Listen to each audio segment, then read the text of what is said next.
एक दिन अर्जुन धनुर्विद्या का अभ्यास पूर्ण कर अपने तीरों को फिर से निकाल रहा था। तभी वह देखता है कि उनमें से एक तीर अलग है जो उसका नहीं था। उसी क्षण उसे झाड़ियों के पीछे से किसी की आहट सुनाई देती है। वह देखता है तभी कोई भागने लगता है। तब अर्जुन भी उसके पीछे दौड़ पड़ता है। उसे वन की ओर जाते देख गुरु द्रोण भी उसकी ओर चल पड़ते हैं। भागते भागते अर्जुन उसे पकड़ने ही वाला होता है। तभी वह चकमा देकर भाग जाता है। फिर भी अर्जुन उसका पीछा करते हुए एक गुफा में पहुंच जाता है। लेकिन वहाँ गुरु द्रोण की मूर्ति देख वह आश्चर्यचकित रह जाता है। तभी मूर्ति के पीछे से एक भील जाति का लड़का आगे आता है। अर्जुन उसका नाम पूछता है। तब वह अपना नाम एकलव्य बताता है। फिर अर्जुन उससे पूछता है कि इतनी अद्भुत धनुर्विद्या तुमने कहाँ से सीखी। इस पर वह कहता है कि जिनसे आप सीख रहे हैं उन्हीं से। तभी वहाँ गुरु द्रोण भी पहुँच जाते हैं और एकलव्य की इस बात का इनकार कर कहते हैं, मैंने तुम्हें अपने शिष्य के रूप में कभी स्वीकार नहीं किया है। कौन हो तुम। उन्हें अपने सम्मुख देख एकलव्य प्रणाम कर बताता है कि मैं मगध के वनराज निषाद का पुत्र एकलव्य हूँ और मैं दिन में चुपके से आपकी शिक्षा सुनता हूँ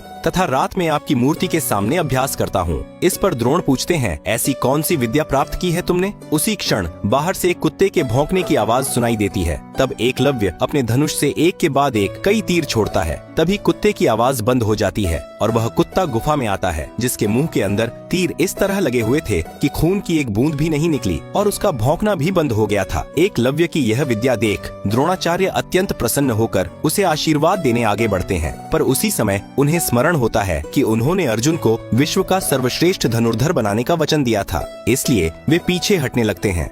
एकलव्य की अद्भुत धनुर्विद्या को देख अर्जुन का मन विचलित हो जाता है और वह दिन रात केवल तीर चलाने का अभ्यास करने लगता है। उसे यह भी आभास नहीं होता कि कब दिन हुआ और कब रात। उसकी यह दशा देख गुरु द्रोणाचार्य भी चिंतित हो जाते हैं, क्योंकि अब उन्हें भी लगने लगता है कि अर्जुन शायद विश्व का सर्वश्रेष्ठ धनुर्धर न बन सके। परंतु अर्जुन की इस अवस्था से दुर्योधन और अश्वत्थामा अत्यंत प्रसन्न हो रहे थे। जब युधिष्ठिर देखते हैं कि अर्जुन दिन रात निरंतर अभ्यास में लगा हुआ है तो वे उसे रुकने के लिए कहते हैं, किंतु अर्जुन उत्तर देता है, एकलव्य ने तो केवल गुरु की मूर्ति के सामने शिक्षा प्राप्त करके इतनी अद्भुत धनुर्विद्या हासिल कर ली और मैं स्वयं गुरु द्रोणाचार्य से ज्ञान प्राप्त करने के बाद भी कुछ नहीं सीख पाया।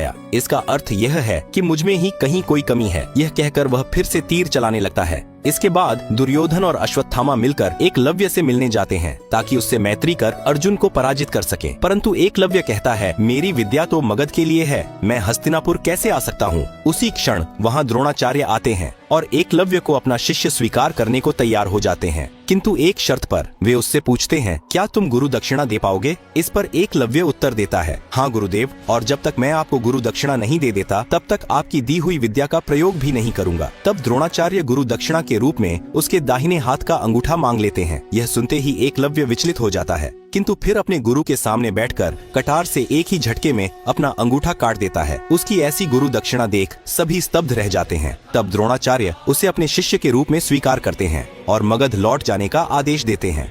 द्रोणाचार्य को गुरु दक्षिणा के रूप में अपना अंगूठा देने के बाद एकलव्य मगध चला जाता है। तब गुरु द्रोण उसके द्वारा बनाई गई अपनी मूर्ति को देखने लगते हैं और अचानक एक लाठी से संपूर्ण मूर्ति को तोड़कर विलाप करते हैं, क्योंकि वे भी जानते थे कि उन्होंने कितना बड़ा अधर्म किया है। वहीं अर्जुन अकेला बैठकर सोच रहा था कि गुरु द्रोण ने एकलव्य के साथ ऐसा क्यों किया। तभी वहाँ दुर्योधन और दुशासन आते हैं और अर्जुन को एक पोटली देते हैं। जैसे ही अर्जुन उसे खोलता है उसके अंदर एकलव्य का टूटा हुआ अंगूठा होता है। उसे देख अर्जुन घबरा जाता है। तब दुर्योधन कहता है, अब कैसा लगा तुम्हें किसी निर्दोष का अंगूठा कटवाकर। केवल तुम्हें सर्वश्रेष्ठ बनाने के लिए ही गुरु द्रोण ने एकलव्य का अंगूठा कटवाया। लेकिन अर्जुन इस बात को नहीं मानता। तब दुर्योधन कहता है, तो जाओ अपने गुरु से ही पूछ लो। अर्जुन दुखी होकर सीधे गुरु द्रोण से मिलने जाता है। वह पूछता है, क्या आपको मेरे सामर्थ्य पर विश्वास नहीं था जो आपने एकलव्य के साथ ऐसा अधर्म किया। इस पर द्रोणाचार्य कहते हैं, एक शिष्य से क्या दान मांगना चाहिए, उसका अधिकार केवल गुरु को होता है और मैंने उसका अंगूठा तुम्हें सर्वश्रेष्ठ बनाने के लिए नहीं बल्कि इसलिए कटवाया था ताकि एकलव्य मेरी विद्या का उपयोग मगध की ओर से कुरु राष्ट्र के विरुद्ध न करे।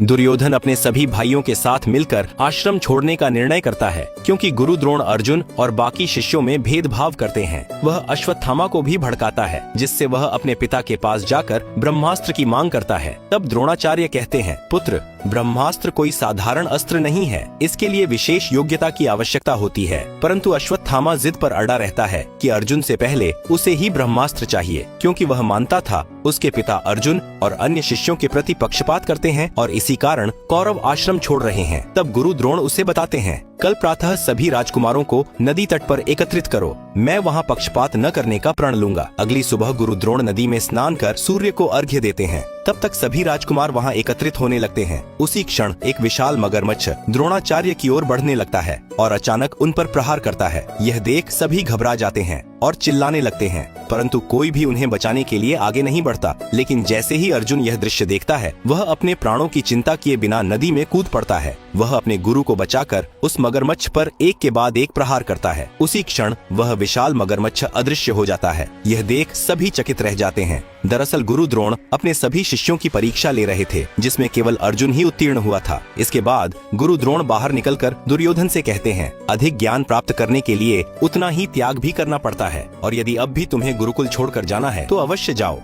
कर्ण अलग अलग प्रांतों में जाकर धनुर्विद्या सीखता है, लेकिन उसकी यह भूख समाप्त ही नहीं होती। तब उसके गुरु बताते हैं कि जो विद्या तुम्हें चाहिए वह केवल गुरु द्रोण ही दे सकते हैं। दृष्टावती नदी के तट पर उनका आश्रम है, तुम वहां जाओ। यह सुन कर्ण वहां से निकल पड़ता है। उधर गुरु द्रोण अपने सभी शिष्यों को भाला फेंकने का शिक्षण दे रहे थे। भीम अपनी पूरी शक्ति लगाकर भाला फेंकता है, तभी कर्ण भी उसी तरफ आ रहा था। तेजी से आया वह भाला कर्ण के शरीर को भेदने ही वाला था, लेकिन उसी क्षण कर्ण का दिव्य सुवर्ण कवच प्रकट होता है और भाला टूटकर नीचे गिर जाता है। यह देखकर सभी चकित रह जाते हैं। फिर गुरु द्रोण उसके पास जाकर पूछते हैं, कौन हो तुम? इस पर वह कहता है, मेरा नाम कर्ण है और मैं आपसे विद्या सीखने आया हूँ गुरुदेव। उसके चेहरे का तेज देखकर पहले तो द्रोणाचार्य प्रसन्न हो जाते हैं, पर जब कर्ण बताता है कि वह महामहिम भीष्म के सारथी का पुत्र है, तब वे कहते हैं, सूत पुत्र होकर तुम धनुर्विद्या कैसे सीख सकते हो? यह अधिकार तो केवल क्षत्रियों का है। लेकिन कर्ण इस बात पर विवाद करने लगता है, क्योंकि वह जाति भेद नहीं मानता था। पर द्रोणाचार्य उसे शिक्षा देने से इनकार कर वहां से जाने को कहते हैं। तब कर्ण कहता है, मैं एक दिन अवश्य विश्व का सबसे बड़ा धनुर्धर बनकर हस्तिनापुर में लौटूंगा। यह कहकर वह जाते जाते गुस्से में एक अग्नि तीर चलाता है, जिससे लकड़ी के खंभों में आग लग जाती है और सभी चौंक कर देखने लगते हैं। पर तभी अर्जुन अपने धनुष से बाण चलाता है और भूमि से जलधारा निकलकर उस आग को बुझा देती है। गुरु द्रोण से अपमानित होकर कर्ण अपने बाल काटकर मुंडन करता है और ब्राह्मण के वेश में भगवान परशुराम के पास जाता है। वह उनसे कहता है कि मैं आपसे धनुर्विद्या सीखने आया हूँ, लेकिन परशुराम कहते हैं कि मैंने शिक्षा देना बंद कर दिया है। पर जब वे कर्ण के मुख का तेज देखते हैं तो उनका विचार बदल जाता है। वे उससे कहते हैं, यदि तुम एक ब्राह्मण हो तो मैं तुम्हें अवश्य धनुर्विद्या सिखाऊंगा। इस पर कर्ण झूठ बोलता है कि वह ब्राह्मण ही है। इसके बाद कर्ण की शिक्षा आरंभ हो जाती है और 12 वर्षों के बाद कर्ण धनुर्विद्या में संपन्न हो जाता है। वह एक ही तीर से नए सूर्य का निर्माण कर उसका तेज अपने कवच में समाहित कर लेता है। इसके बाद एक दिन परशुराम कर्ण की जंघा पे माथा रखकर विश्राम कर रहे थे, लेकिन उसी क्षण एक कीटक कर्ण के वस्त्रों में घुस जाता है। कीटक भीतर ही भीतर कर्ण की जंघा को काटने लगता है, जिससे कर्ण को अत्यंत वेदना होने लगती है। पर गुरु की निद्रा भंग न हो, इसलिए वह चुपचाप वेदना सहन करता रहता है। तभी उसकी जंघा से रक्त बहने लगता है, जिसकी गर्माहट से परशुराम की निद्रा टूट जाती है। जब वे उठकर देखते हैं कि इतना रक्त बहने पर भी कर्ण शांत है, तो वे क्रोधित होकर उससे पूछते हैं, आखिर तुम कौन हो, क्योंकि एक ब्राह्मण इतनी वेदना सहन नहीं कर सकता। तब कर्ण डरते हुए बताता है, मैं ब्राह्मण नहीं बल्कि एक सूत पुत्र हूँ गुरुदेव। यह सुनते ही परशुराम का क्रोध और बढ़ जाता है, क्योंकि कर्ण ने असत्य बोलकर उनसे धनुर्विद्या प्राप्त की थी। वे उसे शाप देते हैं कि जिस दिन तुम्हें इस विद्या की सबसे अधिक आवश्यकता होगी, उसी क्षण तुम यह विद्या भूल जाओगे।